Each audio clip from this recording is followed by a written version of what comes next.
Every voice matters. Blue Lift is a podcast dedicated to address the issues that affect all of us, with engaging discussions with progressive thought leaders and experts as guests. Here's your host, Peggy Kingsbury. Well, welcome back, everybody. It's time for another edition of Blue Lift. I am excited today to have my friend Amy Fritz here as our guest. We're going to talk about all sorts of interesting things. If religion and religious trauma triggers you, you might want to move on along because we're going to explore that quite a bit. And we're probably going to have some laughs and giggles too. Amy is just, owns this amazingly popular podcast called Untangled Faith. If you haven't listened, I recommend that. Go ahead and put that in your feed. You'll want to start listening. She talks to all sorts of people about things that involve theology, partisan politics, abuse, bad theology, all of those things. Mainly bad theology, sure. I guess. Right. Amy and her husband moved here from Minnesota, where and because Amy's husband was getting a job at Ramsey Solutions, and That's right. We're going to talk about good old Ramsey Solutions as well. Do you have a umbrella policy for your insurance by any? Yes, actually, I do. Just asking. Yes, no reason. I do. I know they love to send out cease and desist, don't they? Yeah, they do. We know who needs to cease. Yes. So Amy and Nathan are the proud parents of three beautiful children. I believe one just graduated from high school. Yeah. You've got one in college and one at home. That's right. Soon to have the old empty nest, right? I know. We're just launching someone every other year. Yeah, yeah. Oh, so you got 2 more years and then you're freedom. Yeah. Unless the guy who graduates from college ends up back home. Oh, well, that timing Fingers is about crossed. right for that. Yes, that's what happens these days, isn't it? Who knows what will happen? Yeah. Yeah, cool. Well, welcome to the podcast, Amy. I just want to start by saying that how I first became aware of you, and it was on social media in some description. Sure. And it's when all of the Ramsey stuff sort of started up, and I went down that rabbit hole. Mm-hmm. Girl, I went down that rabbit hole. Oh, yeah. You'll find my name if you go down that rabbit hole. I couldn't wait for the next episode to come out. Every day I was like, what's next? And, people began to also then engage and tell Sure. their own stories.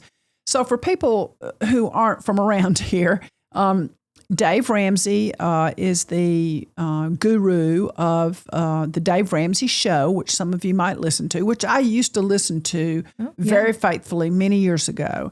And the premise of the show is to help people with their finances, which is always a good thing. Now, I've shared before on this podcast why I stopped listening to Dave Ramsey, and I'm going to say that again just for those of you who aren't listening to every episode, which I totally don't understand, but okay. The reason is because I began to notice that his language was getting hateful. So he would say that someone who worked in a call center, for example, was scum, which another hateful person likes to use the word scum now that happens to be sitting in the Oval Office. But anyway, and that really bothered me because he was telling people to get jobs to pay off their bills, but apparently he didn't like some of the jobs they were getting. And it just seemed mean. And I did not like, when I listened to the episodes, I didn't feel good anymore. I felt that he was being mean. And so I just thought, I'm turning this off. I don't think I want to listen to this anymore.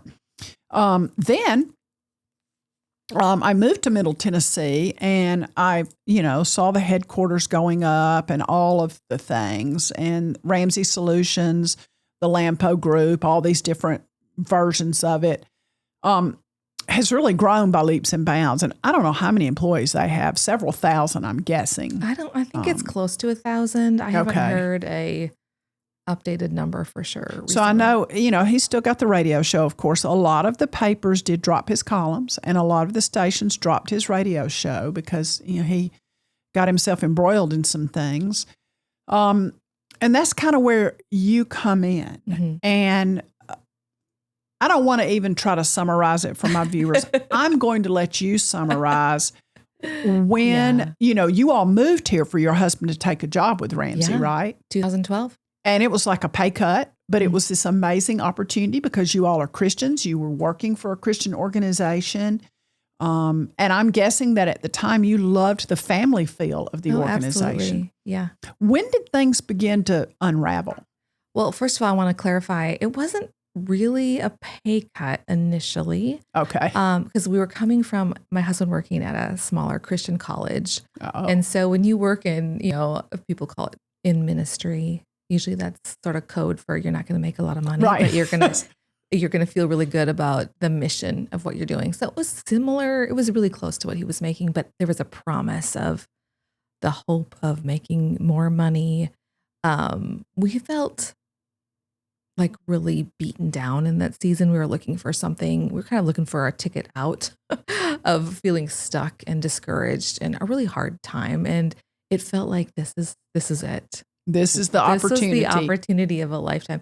At that point, my husband had never had a job on paper that said that he did web development. He was a network administrator for a while. He ended up directing the IT department at this college. He's done a little bit of everything. He loved coding, but like if he came home and told me he was doing that, I knew he was doing someone else's job. Right. Because he loved it so much. But he was like, but they gave the Lampo Group, which is the legal name of the Ramsey Solutions organization, they would hire people based on their ability to submit a code sample that proved their ability to write code, which could, override if you didn't necessarily have that job on paper. Right. And so he could prove himself in a way that maybe somebody else wouldn't have even let them have a chance to get in the door. And so we felt lucky. We felt so lucky. The job interview process was long and arduous, longer than it needed to be. And it involves the whole family. Yeah, right? It involves the whole family. You can read about it in Dave's book, Entree Leadership, which is sort of the playbook of how he runs his business. I think he's just recently republishing it under a certain name. I'm not sure. I'd have to check on that. But, we were so excited and we thought, it's a for-profit place. So we have an opportunity to make money, but also feel really good about helping people with their finances. And maybe they'll find Jesus along the way. There you go. Isn't that awesome? We felt great about that.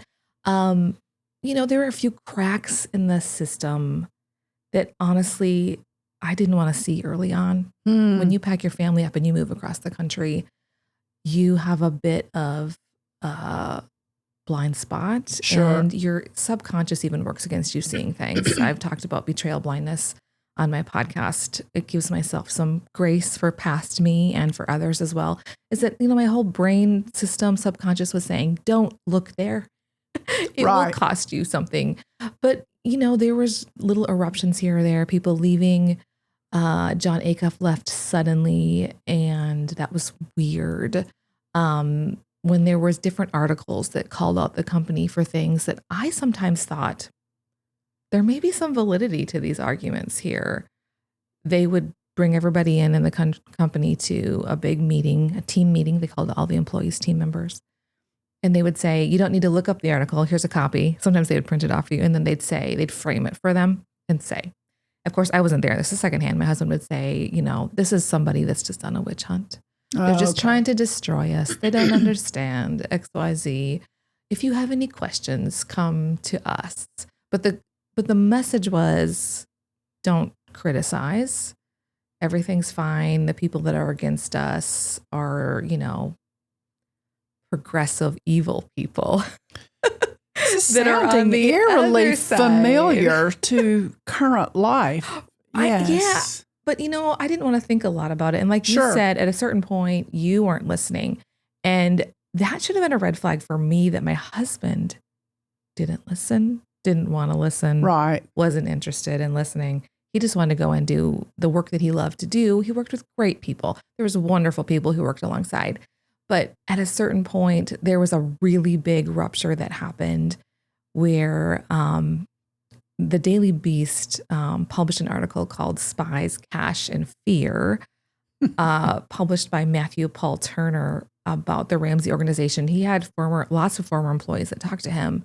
And I ate that article up. I think it might be paywalled now, but it wasn't then. There may be a way to find access to it, but I read it and my heart sunk because here my husband's income, our family's income was coming from this place.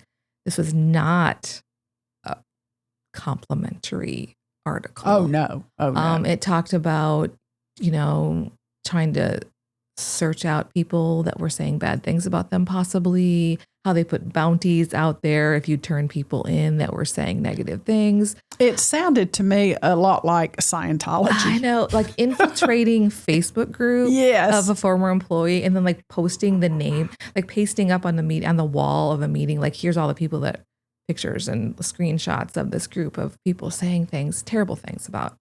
And it wasn't really terrible, I have to tell you. I think they were just saying their personal experience, honest experiences there that were, and some of them were saying it wasn't all bad. But here are some things that were hard. And so there was nuance in there, but when that was communicated via the leadership at Ramsey, they said, these are a bunch of people that are terrible and out to destroy us. But reading that article, I felt sick because I couldn't say it wasn't true. I had to say, they don't know the Dave we know. There's more to him than that, If he would just settle down, and maybe he's getting bad advice. Maybe he needs yoga. A friend of mine was like, I think Dave just needs yoga. I really, really wanted him to stop being online. Yeah. He was on Twitter for a while. At a certain point, I think he was so mean on Twitter. I think somebody must have convinced him at a certain point to take away his Twitter keys and said, you just share links to this show and nothing else. He was getting into it a whole lot, and I would hate every time he did it. And also, why was this not a sign to me that this is a problem, that I wanted this guy people to not hear him? Yeah.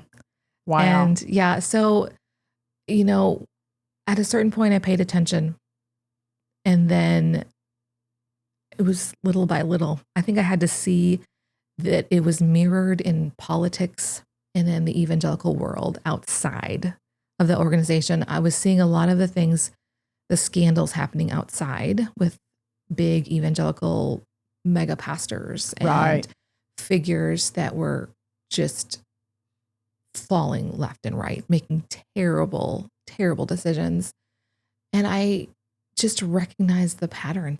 It seemed so familiar. And I read an article, I think it was the end of 2018, about James McDonald, a big mega pastor in the Chicago area, and all of the abusive, high control things happening there. And I got to the end of the article and I thought, it sounds just like Dave. It sounds just like him. And I knew then there was someday I was going to like wake up, turn on my phone, scroll the internet, and there would be an article with Dave. Similar. I was like, this is going to happen.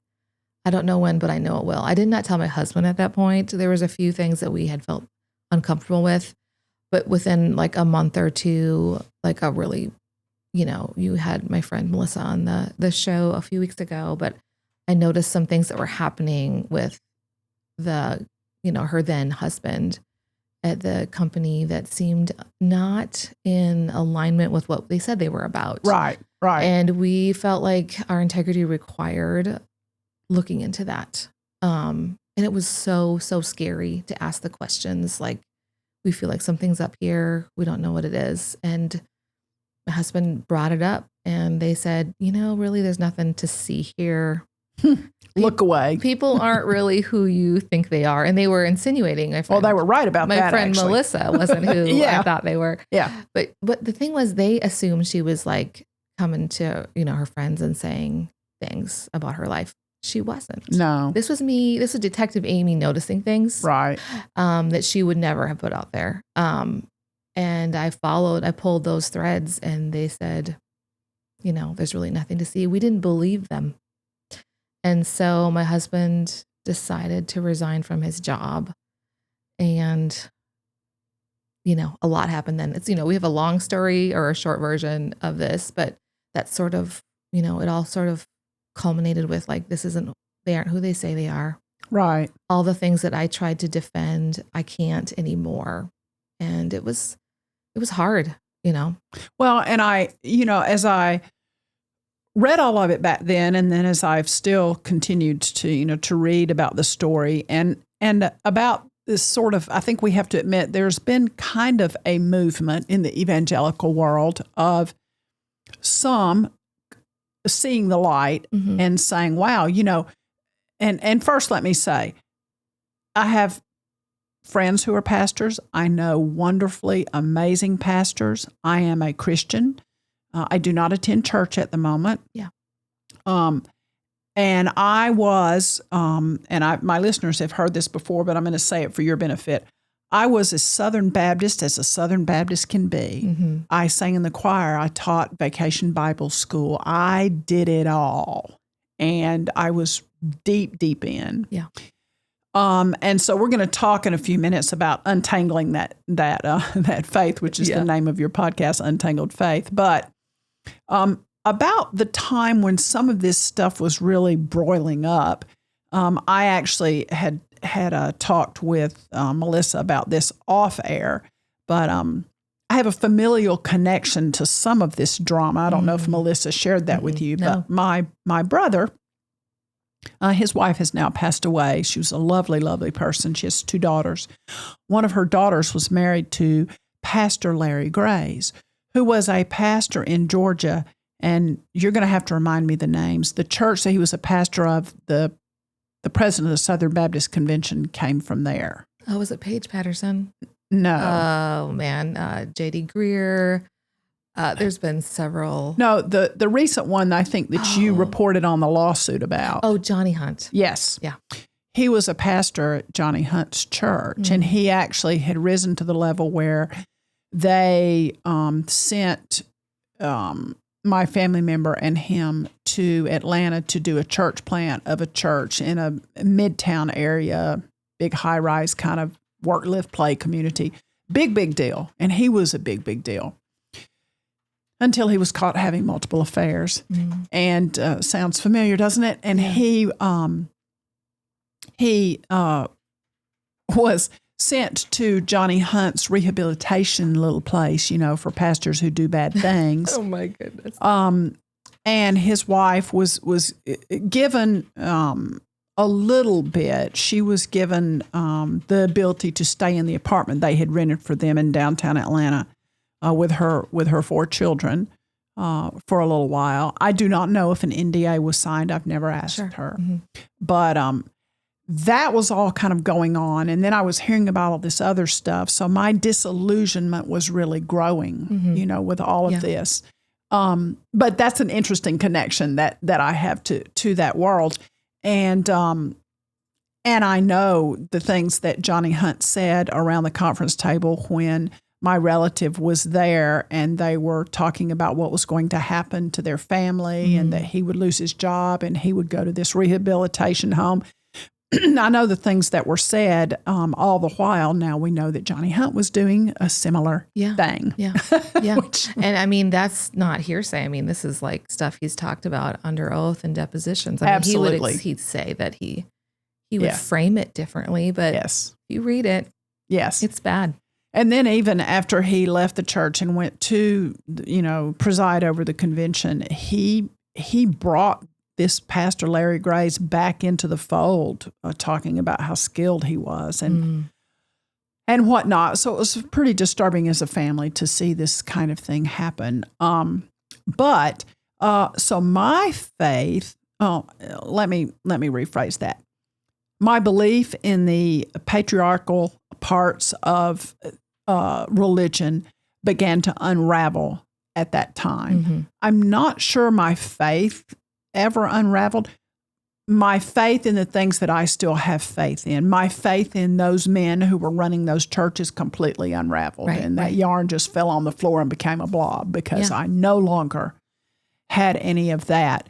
So at some point in your journey, you decided to start the podcast, but I know you prefaced that with doing some writing and some posting about what this, leaving Ramsey Solutions opened up a real can of worms for you guys because your whole world basically revolved around that system and the people in that system. Absolutely. Yeah. That had to have been very difficult for you, to lose friends over that. Yeah.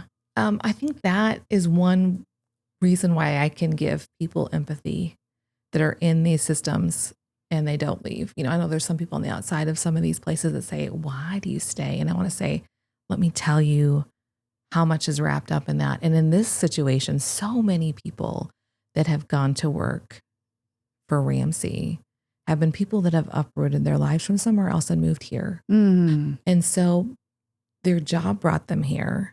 All of their initial connections are friends at work. And even their church connections are somehow connected to work. Maybe their pastor speaks regularly. Every Wednesday, Ramsey brings in a local pastor to speak. And they have what they call a little devotional or chapel type thing. And, you know, maybe your pastor is one of those people that gets, you know, extra benefits from being nice to Dave. What do you do then if you feel like you have to leave? You lose your income with somebody in the area that is very connected to a lot of other local business people. Sure. That may be told not to hire you.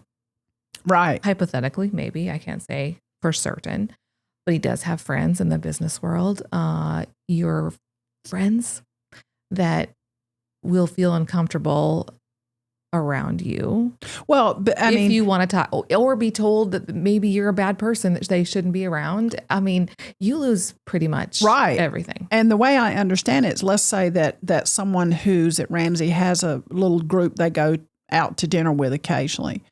If some of those people are still there and you leave, they're not comfortable being seen with you. Some of them aren't. Yeah. Yeah.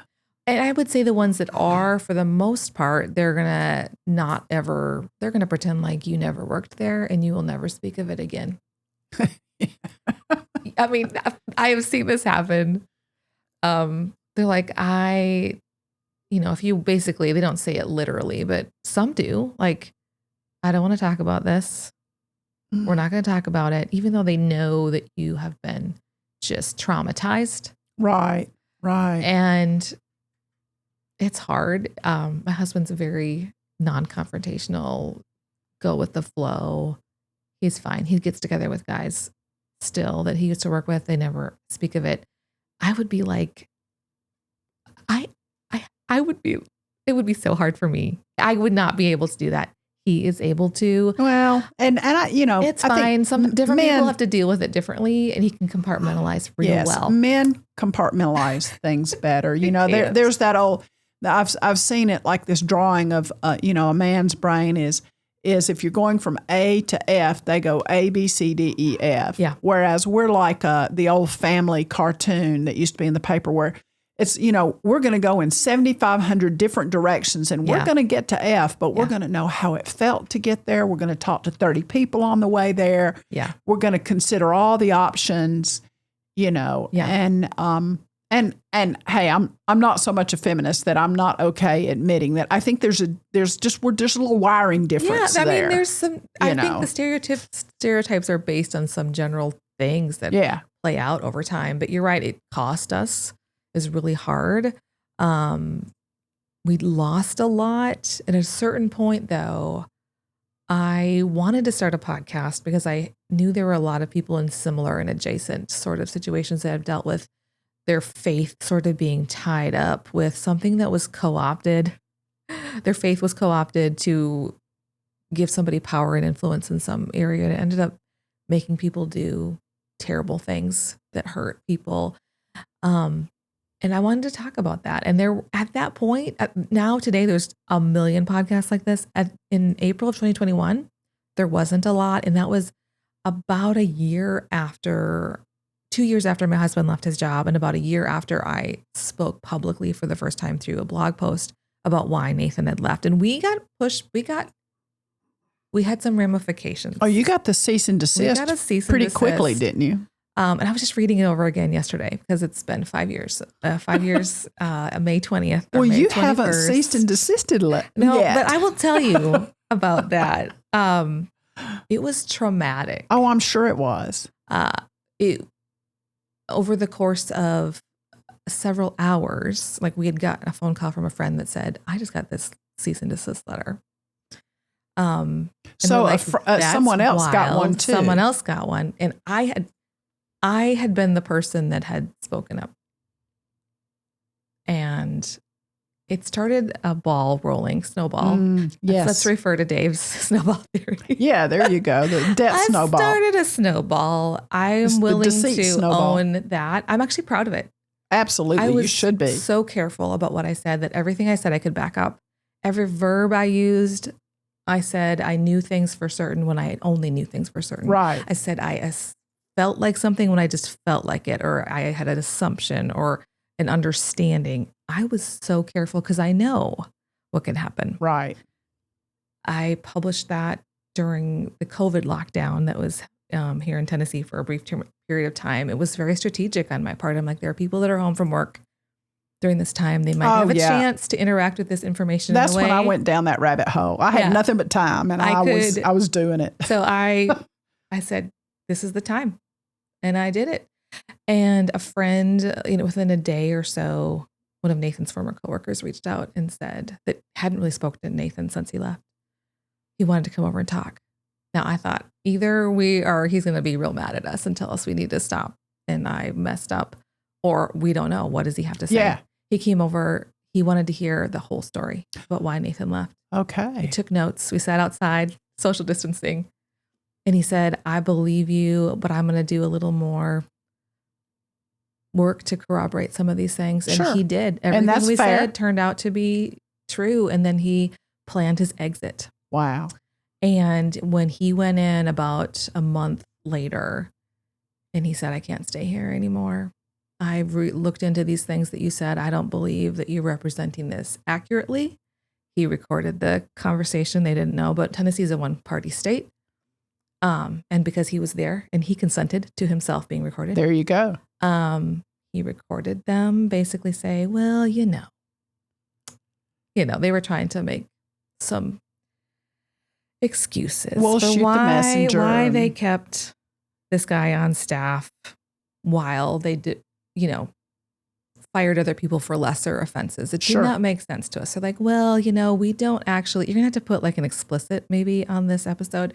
We don't define oral sex as adultery. And Dan was like, okay, maybe I shouldn't have said Dan. The employee said. And as a country, we've heard that before as well. He's like, I don't agree. Yeah. And this was somebody well regarded in the company. He'd worked there for a really, really long time. And he didn't just leave without saying anything. He told them, like, I don't feel good about this. He told them, I can't stay here anymore. And he left. Within a couple days, I think they were like, we got to lock this down, the Ramsey organization. Or they thought my assumption was like, this is not good. We need to keep a lid on this. And that's when they sent a cease and desist to my husband and to the person that he reported to that also left at the same time he left. But you can't. They also sent it to another person that had left Ramsey just recent, like not long. I mean, not at the same time they did, but like not even connected to them. But because these three guys ended up working at the same place. Okay. They all got cease and desist letters, and so did another guy, unrelated. While we were getting those letters, we heard reports later that they had gathered all of the digital development team together, the Ramsey organization, to tell them that we had gathered some sort of coup in Spring Hill, and we're trying to destroy the company and keep them from being able to feed their babies. Oh, see, and that we should be marked and avoided, and at all costs that we were bad folks. And the cease and desist was, it was mean. It was uncharacteristically, unnecessarily. But I'm no attorney, but you cannot send someone. I mean, you can send someone a cease and desist and tell them to stop talking, but you can't say stop telling the truth. No, they don't say that. They use a whole lot of words to insinuate. Okay, I'm generalizing here, but I'm going to say in our case, because I did a deep dive on ours again yesterday. There's a whole lot of words in that letter that gave the impression that we were doing something that was not allowed or illegal or actionable, that we should stop doing, and that we were required to tell them to respond by a certain time. None of the things that they said that we were bound to or that we were doing were things we were doing. They said, we are reminding you of your obligations under the employee policies and procedures. They did not say what exactly they were, which I'm not sure we were legally bound by any employee policies and procedures as former employees. No. Now it's a whole other story for current employees. Current employees now have had to have their jobs now and be there. They all have had to sign something that legally, contractually, legally, all the things keeps them from being able to speak negatively about the company and do XYZ in order to have a job there. That was not the case for my husband. And it also bound, like the C&D also said, and any agents acting on your behalf, like your wife isn't allowed to say anything basically. But as I look at that, they insinuated we were doing things that were libelous, slanderous, defamatory. None of that was true. And none of that was true. Because everything we said was true. Legally. They said that we needed to return any proprietary or confidential information that we had. We didn't have proprietary or confidential information. And just because they call something proprietary or confidential doesn't necessarily it meets the legal definition of proprietary or confidential. Well, they just used basically a form letter, cease and desist. Yeah, it was bad. And then said, you're required to respond by Friday evening, 5:00 Central, whatever day, right before Memorial Day weekend. And so what did they expect you to say? Okay, we won't. I think they wanted us to agree to something we had never actually had to. I think they wanted in writing for us something that was not in writing. Right. I think they hoped us that we would say, we're so sorry. We won't ever say anything. We won't ever blah, blah, blah. We won't XYZ. So at that point, they would have had something in writing from us saying we wouldn't do XYZ, right. Which they did not have previously. Instead, we talked to an attorney. I was going to ask you, did you just immediately consult an attorney? The attorney read the letter and said, this is the legal equivalent of a mob boss saying, nice bike you have there. Be a pity if something were to happen to it. And you aren't required. You don't have to respond to a C&D. No. There's no legal. It's a letter. It's a letter that says we might do something to you if you don't. There's no legal teeth behind it. No. We were not required to respond by a certain time or at all. But it still scares the bejeebers out of you. It was meant to put us in this sense of urgency, contracted timeline. We have to do something now that could have put us in a worse position. We ended up deciding to respond. The only thing we said was, we already are in compliance with anything we are legally required to comply with. That's all we said, which I feel like is really good wording. It did not obligate us to anything else. Another friend did a response. I'm not sure what it was. Another friend didn't respond at all. Nothing happened. So after you all responded and some didn't, did they continue to send you threatening letters? No other threatening letters, but I do have to say that within a day or two of that letter, the CTO at the time of Ramsey Solutions, Brendan is his name, he reached out to my husband's new employer. It was also the employer of two other people that got cease and desist, set up a Zoom call with them. And our understanding from hearing from the person in the Zoom call about the meeting, then they relayed it to the guys, was that Brendan was basically saying, these are guys that aren't to be trusted. They're saying bad things about us, and gave the impression, maybe didn't say the words, but gave the impression that they'd be willing to take legal action against this employer that had nothing to do with it, if anything were to come. They didn't. If we weren't quiet, they were willing to take legal action. Imagine. I know you weren't quiet. That came from that. I mean, at that point, I did go quiet because I knew I hadn't done anything wrong. But in my risk analysis, I had never considered that my talking publicly would put my friends at risk or cause them trauma. And so I felt terrible. But the employer stuck by your husband and his friends. I mean, to an extent. Yeah. I mean, they said, we are a startup. We don't have a lot of money. I mean, if they come after us, we don't know what we would have to do. And, all the guys that had got the letters said, they totally understood that. We don't want to put you in an awkward position. We did not do, they did not say we'll fire you, but they just said it would be, it would be hard. Like we don't know what they will do. They did threaten us, in so many words. And so I decided to take my blog post down, and I felt like I had failed. I honestly felt like, what did I do?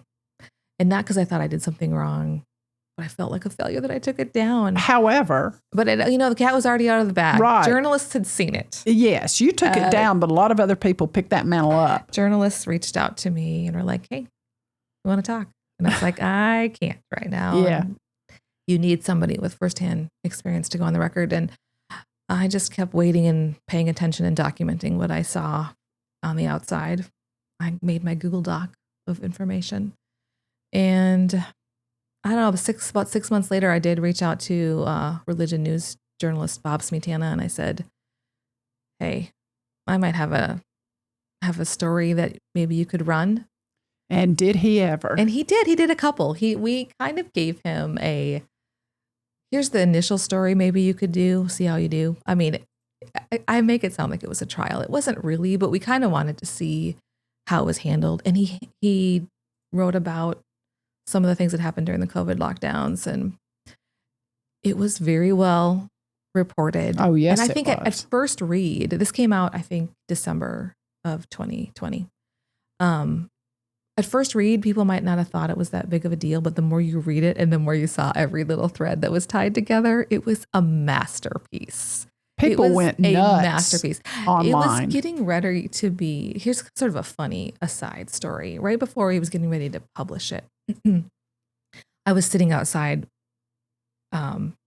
with him talking about the possibility of him maybe doing a bigger story.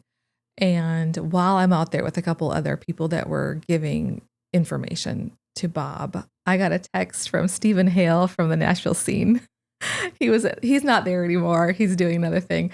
And I'm like, "Hey, Bob, Stephen Hale wants to talk to me." He's like, "Don't answer." No, they get precious about their stories. Don't respond. It was sort of funny. And it was, And then in January, he did a big story that I went on the record for, and other people did too. And at that point I thought, you know what? I am willing to take the risk. My hunch was the worst thing that could happen to us had already happened. Oh, that's a and good point. I was calling their bluff. I got permission from my husband. Yeah.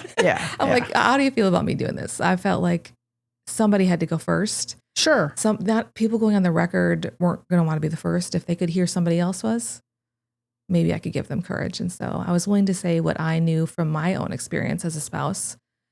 And he was able to gather other sources that I hadn't talked to, and that he somehow connected with. He ended up with audio of a team meeting. Yes, that he he did. embedded in that article that did not come from me.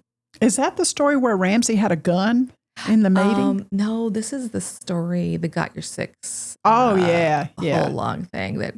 Oh, he thinks it's so cool to talk like a tough boy. It was the audio of a team meeting that happened right after my husband and his immediate supervisor resigned. Gotcha. And it was his way of doing damage control. Right. And saying, "Don't pay attention to these dudes that left. You might hear something, and here's what you need to think."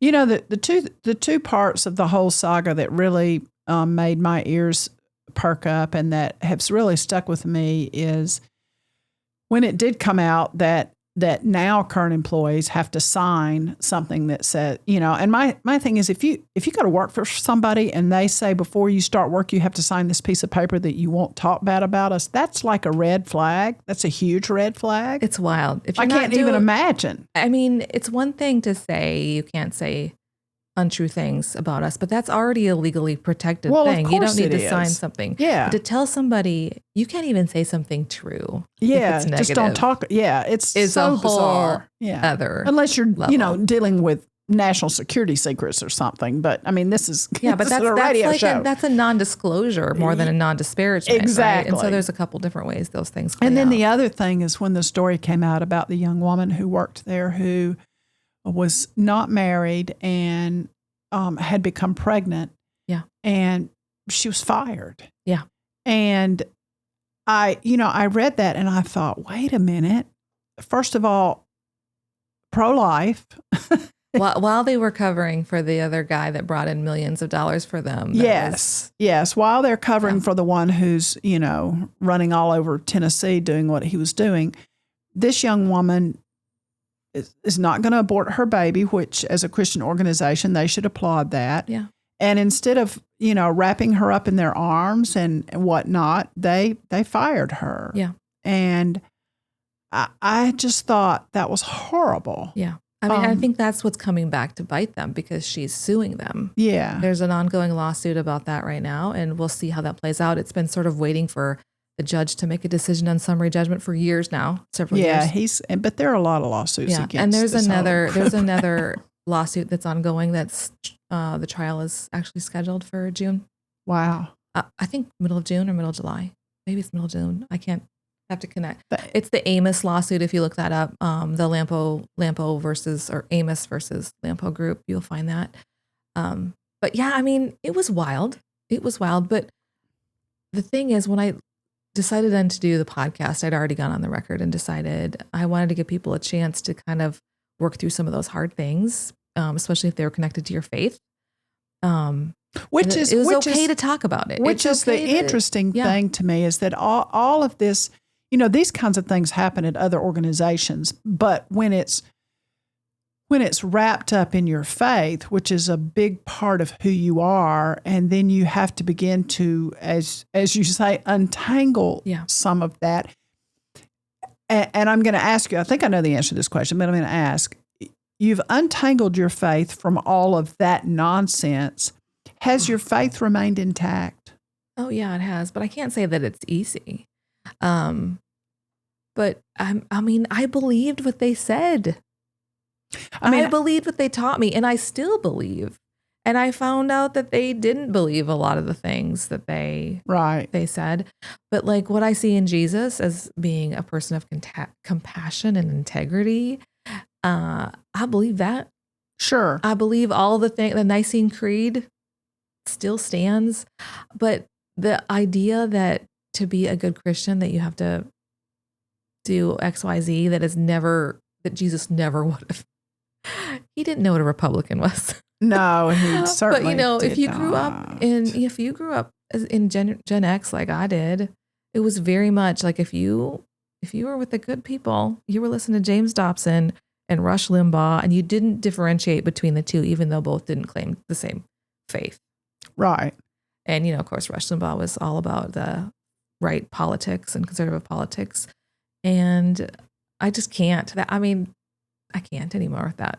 Well, and it's interesting because these things that were happening to you all, then when you mix in the whole rise of this far right wing getting into Christianity, Trumpism stuff, that had to muddy waters that were already pretty muddy. Yeah. And I'm going to use words that you probably wouldn't use, at least in public. But I'm assuming that your bullshit meter really is on high alert because, once you realize, at least for my life, once I realized that I've fallen prey to some things and really been sucked in by something, and then I'm like, okay, I'm not going to do that again. Yeah. And for me, I had worked through my issues with the evangelical world before the Trump thing, but I was still so stunned that the church was openly and brazenly supporting someone who went against the moral code that I thought was really important to the church. Right. And that, this was a man who's, Trump I'm speaking of, who's had affairs with everybody he's ever been married to, and made fun of a disabled reporter and uses the language that he uses and calls people names. None of that squared with what I thought was respectable. Now, you're Gen X, I'm a boomer. So I'm telling you, I sat under Charles Stanley's preaching. Yeah. So to me, that was kind of I remember the scandal when Dr. Stanley got divorced, just divorced. Yeah. Not because of any sexual scandal. I don't think either of them either alleged that. Yeah. And I just remember being shook by that. Yeah. And thinking, do I still, what's going on here? So I know that must have made it even more difficult. And so I call myself an ex-evangelical. Yeah. That's, and that's just what I've chosen. And like you, the tenets of my faith, which might be different than yours, but somewhat similar, have still remained. I mean, all the parts about loving one's neighbor and being kind and, all of that has certainly remained intact. During your podcast episodes, though, you've talked to people who just have amazing stories about overcoming some of that. And it amazes me how some of your guests, when they tell their stories, have kept their faith intact. Yeah. And, like our friend Melissa Hogan. Yeah. It's like every time she tried to get up, somebody kicked her down. And I was just listening to a talk that she gave. And, oh, man, so good. It's so good. But it's just an example of how, talking about the snowball, that for those who don't listen to Dave Ramsey, he talks about this debt snowball, right? Where, you pay off your debt, you pay off the smallest one first, and then the next one, and then the next one. But the snowball of life can happen, and that's where your faith is really super important. But at the same time, when all of that snowball is happening, basically because of the abuse of a faith organization, that's just piling on. Yeah. And it's hard. And, many times when this sort of stressful event is happening to a family, it's difficult for a marriage. Has yours been okay throughout all of this? Oh, yeah. I am married to an amazing man of integrity. We've been on the same page the whole time, regardless if people said it was, my husband is Nathan. If people are saying Nathan's wife forced him into this. I am more outspoken, but we're on the same page the whole time. I think the fact that he was like, we had open communication through the whole time he worked at Ramsey, and he was willing to tell me about things he felt uncomfortable with along the way. And so we already had his spidey sense went up pretty quick too, didn't it?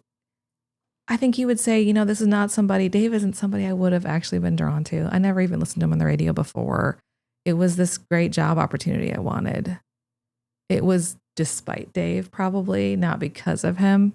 Oh, Dave is a bombastic, unfortunately for him. Braggart of. Yeah. But our marriage has been strong. But I want to circle back to what you said about how, your bullshit meter went off and like all the things that people have gone through.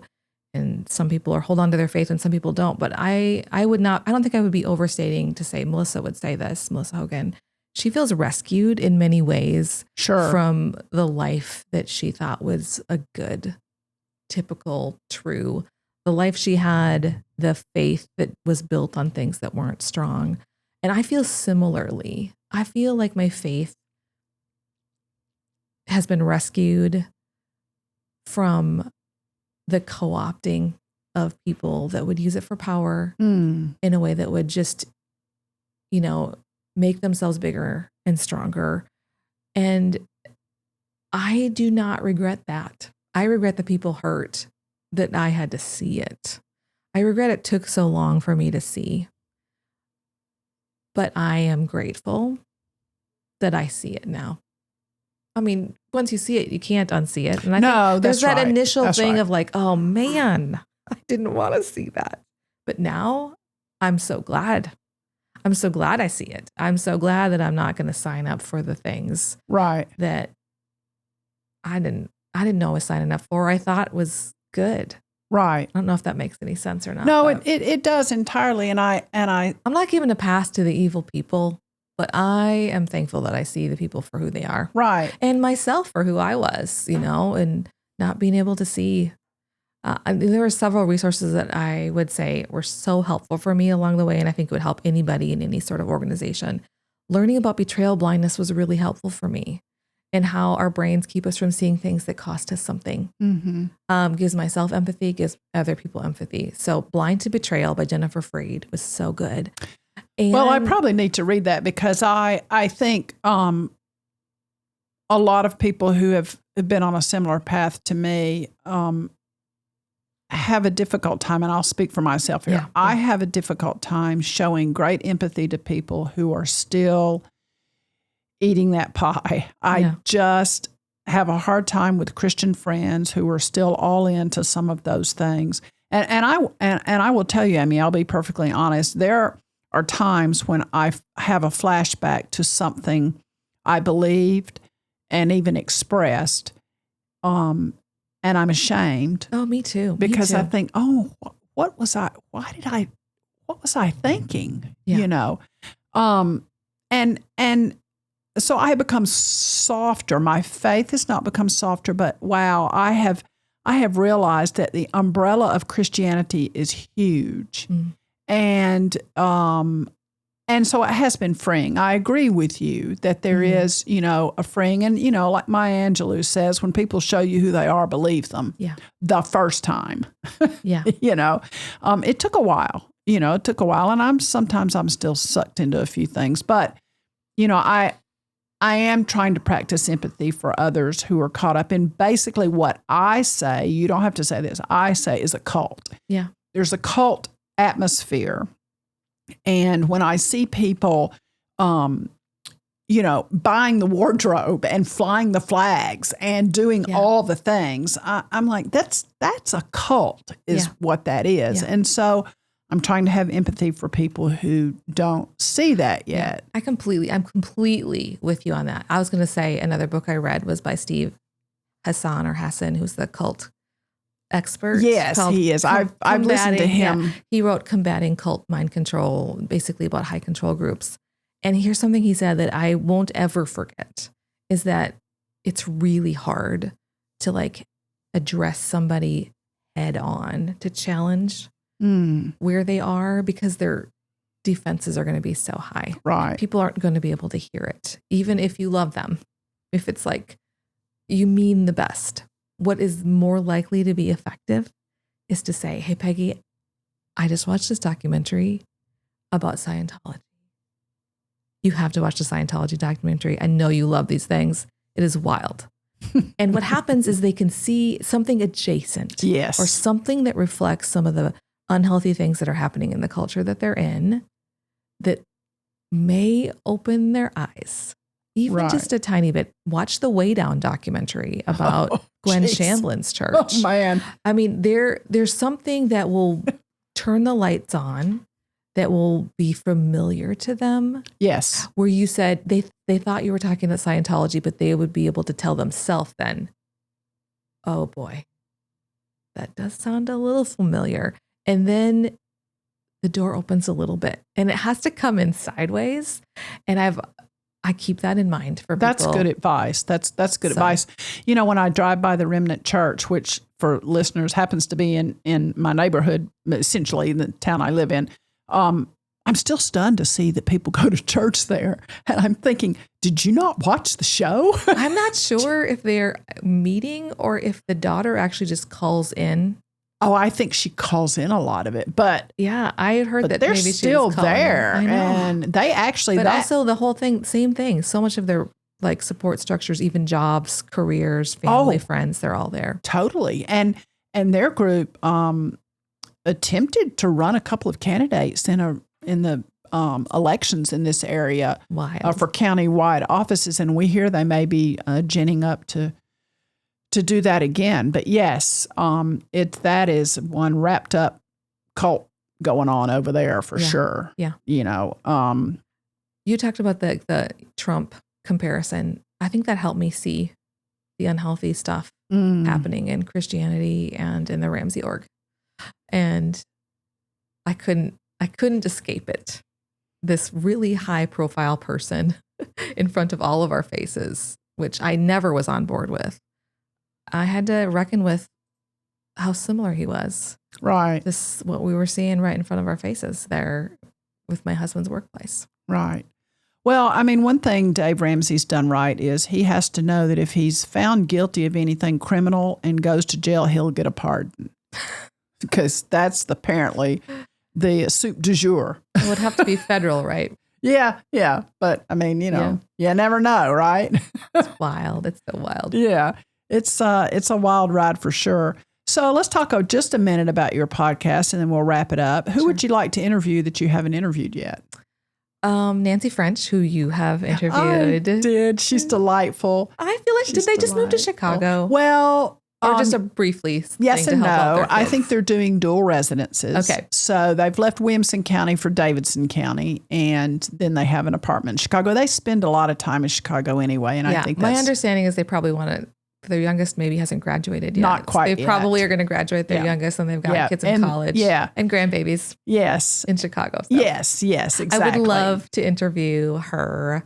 Well, you should just reach out. She probably would do that. Yeah, I think she would. We have mutual friends. The Yeah. world is small. I've got her contacts. I can set you up there. But yeah, she would probably really enjoy that because she's working on some new projects. But she was a great interview, and their story. Everyone should go back and listen to that episode if you're just now tuning in. But their story is so very similar, and to what you and I are talking about. Yeah. And I will tell you that personally, my stuff kind of got wrapped up in the fact that I'm a proud Democrat. Yeah. But I am also a moderate Democrat. But, I got sort of embroiled in a local situation that turned into a national situation with a candidate for Franklin Mayor, Gabrielle Hansen. Mm-hmm. And my husband and I wound up on TV over that. And there may be a book coming out. I don't know. I'm thinking it over. But when I got wrapped up in that locally, and some people knew more than others, I was shunned in some areas and by some people, and that's still going on. So when David and Nancy talk about how that feels, I can sort of, relate to that. Yeah. And because of my involvement in that, there are still circles around town where, I'm not exactly welcome, and it's weird. I can relate to that. Yeah, it's weird because, in my mind, I'm like, okay, this woman brought a self-confessed Nazi around. Cannot we all be against that? And by and large, the voters were hugely against it, which is one thing that brought us together. So now we know the litmus, right? It is, okay, they will stop at Nazi. Yeah. Or at least that was the case a couple of years ago. Yeah. Not so sure now, but it is interesting how faith and politics and life gets all wrapped up. And then as we began to untangle that, I believe that the thread that is left is stronger than the culmination of what was there before. Mm-hmm. Because I personally, have had to learn how to still be empathetic with people that are caught up in all of that. Mm-hmm. And love them as Christ says we are to love others. Yeah. That is hard work. Yeah. To love people who hate us. Yeah, I think that it's so hard, right? We can walk and chew gum at the same time, though. And we can love people and we can say hard things. We can say hard truths that people don't want to hear. And we can also understand that they are, people that represent the image of God and deserve to not be treated in a way that we would never want to be treated ourselves. Of course. And some people would conflate telling the truth that they don't want to hear with treating somebody terrible. I would not. I would say that is a gift to someone. Tell them the truth. Tell them the truth. I think it's one of the things that my takeaway has been from my time so tightly wrapped up in the church and now, and I've seen a great amount of personal growth since then. And I also am married to a wonderful man who's very supportive of all that, who grew up Catholic and is no longer a practicing Catholic. So some similarity there. But, I have decided that one of the things I think that attracts some people to those sorts of organizations is it's very easy to live within a rule book. Yeah. When you don't have to make a lot of decisions for yourself, and when you can live by this rule book, and when you can point to people who do something you would never do and declare them bad. Yeah. That's very easy. One of the sort of stakes that went in the coffin of me really pulling away from the church was when I heard some of the choir women talk about a gay person in a way that was just horrible. And the verses that they were talking about in the Bible were the same verses that talked about gluttony, and these choir women were 200 pounds overweight. And I'm thinking, I've never seen a ranking of sin in the Bible other than denying God. I've never seen, okay, now here's 1 from 100. Yeah. You know, number 2 is the worst. Number 100, not so bad. That's not there. Yeah. But it became easy for them to point to other people or to talk about someone who was an alcoholic, for example, as what a horrible moral failure, you know. And I'm thinking, yeah, but you're a gossip. Do they not know anybody that struggled that they love? Exactly. Do they not know anybody that has a different life experience than them? And I would think, but you're a gossip, and I've heard you lie before, and you're a glutton. Look at you, you know. Yeah. And I would think, dude, what am I doing sitting here listening to this? That's so hard. You know, and that was part of my sort of letting all that unravel in my heart. You know, your podcast is a real service to people, though, because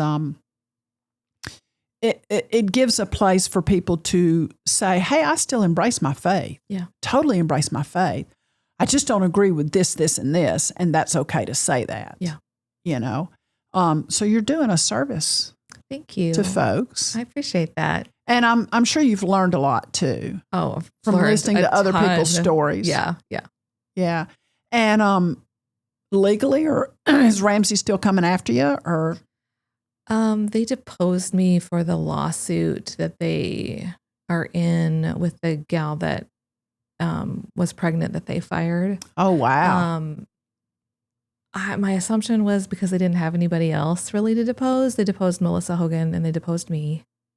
What were they trying to get out of you? I think they wanted to intimidate us, or I don't know. It was wild. So I hired Boz Chivich, and he came and he represented me and Melissa. I think we got a deal on his travel from Florida to Tennessee. And he probably thought this is the most ridiculous thing I've ever heard. What's wild, though, is if you haven't heard of Boz, he is world-renowned, amazing attorney. If there's ever anything in the news about a really bad, high-profile Christian dude that ended up doing something terrible, he's representing the person that was harmed. Oh, wow. So okay, so that's his niche. Everyone knows who he is. Yeah. So when we showed up for the deposition, one of the Ramsey attorneys was starstruck by Boz. And they were like, I'm so happy to meet you. And I'm thinking, if you know who he is, you know you're on the wrong side. Exactly. So they asked us questions, we answered them, and it was why. I think they just wanted me to feel intimidated. So no other legal things have happened. Wow.